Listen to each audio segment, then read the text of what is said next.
Hi there, welcome to the latest episode of my 10-minute moan. This 10-minute moan may not last 10 minutes. The topic of this 10-minute moan is the announcement just made by Swinney that he will stand for the leadership of the SNP. Now, do me a wee favour, if you want to help the channel, click the thumbs up on the video, on the little icon below the video. So, John Swinney's put his hat in the ring officially now for the leadership role of the SNP. Now, one of two things can happen next. Either he will be challenged or he will not be challenged. Now, the wise money has been saying all since the weekend that John Swinney will be the only candidate. Okay, that's despite Kate Forbes making some sounds that she has got some support in people urging her to be a candidate for the SNP leadership role. Now, my prediction stands. She's due an announcement shortly where she will put her cards on the table. I predict her cards will be I support John Swinney and I will not be standing for leadership. Now, the reason I believe that to be so is what could happen next if there is a candidate standing against Swinney. If there's more than one candidate, the members of the SNP have to vote who they want to lead the party. If there is only one candidate, there is no need for the SNP members to be asked who they wish to lead the party. That candidate, by default, wins. Okay? Now, what difference does it make? Well, it's quite a massive difference. If there's only one person that's Swinney, he will be presented to Parliament as the leader of the SNP, and Parliament will be asked to vote on him becoming the First Minister. If that happens, you can bet your bottom dollar the Greens will pile on and agree with the SNP and he will become the First Minister by default. If it's put to a vote to the SNP members and Kate Forbes was to win the vote of the members and become the leader of the SNP, she would then be put forward to Parliament to be voted on if she should be accepted as the First Minister or not.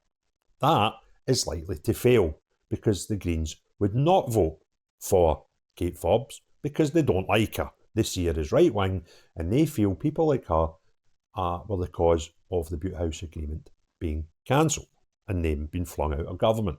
So they would not vote, or probably not vote, I can't say for definite, but I think it's pretty clear-cut. They would not vote for Kate Forbes. If the SNP cannot find a suitable First Minister that's agreeable by the majority of Parliament within 28 days, the country would go to an election. Now, the SNP and the Greens evidently don't want that. You could tell by yesterday, the vote of no confidence, which could have led to an election, they both voted against the motion. So they don't want an election. So there is not a chance that the SNP hierarchy want Kate Forbes to stand against John Swinney because that could lead to, it would obviously lead to a candidacy vote. And if the members voted for Kate Forbes, it could really affect the SNP remaining in government. So yet again, we see people in power within the SNP not applying democracy and allowing their members to vote. And they'll cry, well, they can't vote because there's only one leader, one potential leader. If Kate Forbes doesn't stand for leadership, we know this situation's been gerrymandered, okay? Because we know fine well she would like a change in the direction of the SNP, and she would fancy being the leader. Anybody that wants to dispute that is howling at the moon. And I don't care what Kate Forbes says if she comes out later on today and says she is not standing and supports John Swinney, okay? This will be purely political to keep the SNP in power when somebody said a wee word in Kate Forbes' shell to tell her, don't stand. I've got a little bit of tiny part of me is hoping that Kate Forbes tells him to ram it. But I don't think she will. I think if she did, it would end any support she might have within her party, because it would basically put them out, apart from 2 or 3 people, right? The majority of the party would then go off Kate Forbes. If she threw them into a leadership race, which then led to her being the leader and not being accepted by Parliament as the First Minister, she would be hated. I can't see it happening. But a tiny wee bit of me wish, the devil in me hopes she does, right? Because it would be fantastic. That's why I predict it will not happen. And later on today, you'll see Honest John being crowned the leader of the SNP in an unchallenged battle. It's the only way the SNP can guarantee their survival. If Kate Forbes was to put herself forward, they might still survive because their own members might pick Swinney. I can't see it. If the members picked Forbes, she was presented to government as a new First Minister, I don't believe for a minute she would be successful. So I think what's going to happen is the cranks will win again. And the Scottish people will be denied this democracy that the SNP often cry for. Right? They are in a minority government. They're going into a third First Minister. Only the first one was actually voted in, and she didn't get voted in by a majority. She got voted in as being the largest party, but not a majority, and they had to rely on the Greens to get her accepted as First Minister.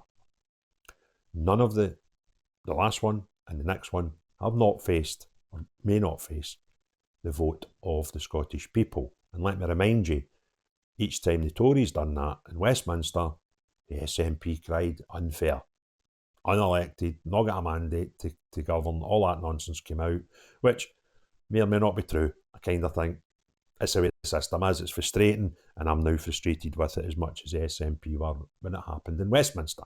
So it's not perfect, it's just the process we've got. And that's another thing that needs changed. So I'm not sure when Kate Forbes is expected to put out her announcement, but she is going to make an announcement on her position on the leadership election today. And if she turns around and says, I'm going to stand for election as the leader of the SNP, I'll be shocked, I'll be stunned, but I'll be delighted because I know what the outcome could be if she was to win that. I think the polls show that most SNP voters prefer Kate Forbes to Swinney. That's not to say all those people polled who voted SNP are actually SNP members, but it would give you an indication of how normal people in the street feel about Kate Forbes over Swinney. The other odd thing, and this was something that Silver Fox brought up a few days ago, if there was to be a candidacy election for the SNP leadership role, the SNP would also be duty bound to release their membership figures so people could understand how many people were voting and see how the votes were shared. They might not want to do that either, because remember the last time people were looking at their membership and it ended up the PR guy wrapping it, and then he came back to be their chief executive right enough, but it created an office douche because they actually lied about their membership, right? They were approached by a newspaper who suggested they had X amount of members.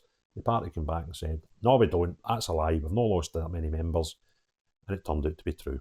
So they don't like disclosing this information either, because it's a bit of a indicator as to how many people have left their party, and they won't want to do that either. So Kate Forbes coming up next. I predict I ain't standing, but fingers crossed she does, because it would be fun.